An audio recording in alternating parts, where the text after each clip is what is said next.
Welcome to the deep dive. We're all about getting straight to the core of important ideas, cutting through the noise. And today we're diving into a really fascinating work. It challenges a lot of common thinking. Peter Thiel's Zero to One. Yeah, this isn't your average business book. You just sort of flip through it. It feels more like a guide for building something genuinely new, something that just hasn't been done before. Making that big leap from nothing to something. Zero to one. Exactly. And for this deep dive, our sources are key excerpts from a summary of the book. The idea is to really distill Thiel's main concepts for you. He argues pretty strongly that while, the world has plenty of people copying things, the real innovators are the ones forging totally new paths. Right, and that's what I find so interesting here. Thiel throws out some really surprising ideas, like his whole take on competition versus monopoly. So yeah, get ready. You're definitely in for some thought-provoking stuff about innovation and progress. Okay, so let's kick off with the title itself, Zero to One. What's Thiel actually getting at with that phrase? How does it contrast with, well, other kinds of progress? Well, it's a fundamental distinction he makes. He contrasts 0 to 1 with what he calls 1 to N. Now, 1 to N Yeah. is basically copying or globalization. Yeah. It means you take something that works, a product, a business model, whatever, and you replicate it. Maybe you improve it a bit, maybe you just sell it in more places. You're going from one existing thing to N to many. Okay, so if a company takes a phone design that's popular and makes their own version or launches a successful service in a new country, that's 1 to N. Exactly that. That's horizontal progress. It's about spreading existing things. But 0 to 1, it's different. That's vertical progress. It means creating something entirely new, something that literally did not exist before you created it. You're moving from zero, from nothing, to one unique thing. That's where he sees true fundamental innovation happening. Okay, that makes sense. Now, on to maybe the most uh, debated point in the book. Thiel argues against competition, saying building a monopoly is actually better. That just sounds wrong to a lot of people, doesn't it? What's his logic there? It definitely goes against the grain. We're usually taught competition is the engine of capitalism. But Thiel's view is that intense competition just drives profits down towards zero. It forces companies into short-term survival mode, which actually kills off long-term innovation. He argues that when you create something truly unique, something 0 to 1, you naturally create a dominant position in a new market, essentially a temporary monopoly. And having that space, that kind of monopoly, allows you to actually invest in big future breakthroughs, R&D, long-term plans, instead of just scraping by. Right. But the word monopoly carries a lot of baggage.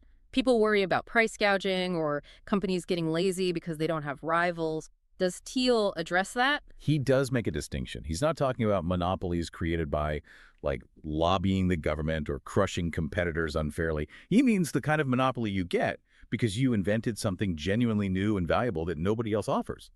He thinks those monopolies are beneficial. They can afford to treat employees well, focus on deeper innovation, and serve customers better by pushing boundaries, rather than just racing to the bottom on price. It's about escaping that cutthroat competition. Okay, so creating these good monopolies through innovation is key. How does that connect to his view on global growth? Is it just about making more stuff or spreading technology? No, he sees a really crucial difference there.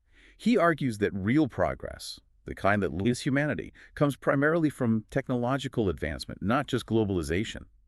Globalization, which is basically a 1 to N activity spreading existing tech and models around, is fine, but it's limited. It's technology, the 0 to 1 act of inventing something entirely new that actually creates new wealth and possibilities, pushing us forward.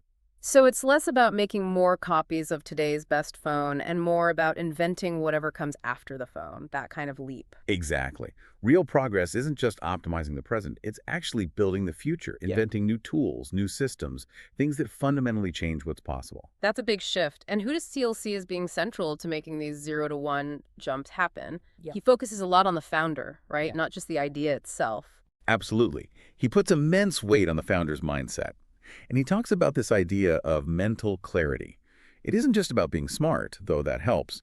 It's about having this incredibly clear, almost stubborn vision for the unique thing you're building. It's the ability to see that path from 0 to 1 when others don't, and maybe more importantly, to tune out the noise, resist the urge to copy, and make really hard choices that align only with that unique long-term goal. So it's about that unwavering focus on the new creation, even when everyone else thinks you're nuts or the path isn't clear at all. Precisely.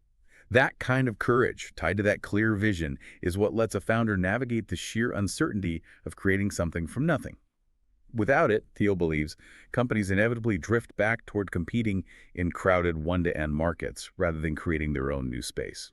Okay, let's try to pull this together then. If we boil down 0 to 1, what are the core takeaways for someone listening? The first seems obvious. Don't just copy, aim to create something genuinely new. Right. And flowing from that is the need for real future planning. Not just reacting, but actively trying to shape the future you want to see. Which connects back to his point that a strong monopoly built on true innovation is actually more powerful and maybe more beneficial than getting stuck in endless margin-crushing competition. And we shouldn't forget his emphasis on technology as the engine of real growth. Right. Those fundamental shifts, not just incremental tweaks or spreading old ideas. Yeah, and ultimately it comes back to the founder or maybe the founding team, that combination of courage and that really deep clarity of vision. That's what enables the journey from 0 to 1. It's about committing to the unprecedented. So fundamentally, 0 to 1 is this really powerful idea about creation being more valuable than just repeating things. It's about finding strength in uniqueness, in carving out your own space. To sum it up for you, it's about thinking big, having that vision, acting bravely, and really focusing on technological leaps if you want genuine progress. And, this knowledge isn't just academic. It's most valuable when you figure out how to apply it. And that's a great point. This isn't just for tech founders in Silicon Valley. The philosophy applies much more broadly, doesn't it? It really prompts you to think, what unique value could I create? What problem is out there that I could solve in a totally new way? What's my own potential 0 to 1? Yeah, exactly. It leaves you with a question to chew on, really. If the world is full of stuff you can copy and maybe improve slightly, what's the 0 to 1 challenge right in front of you in your world that maybe others aren't even seeing yet? A perfect question to end on. Thank you for joining us for this deep dive into Peter Thiel's 0 to 1. We hope these ideas spark something and maybe inspire you to go out and create something truly new.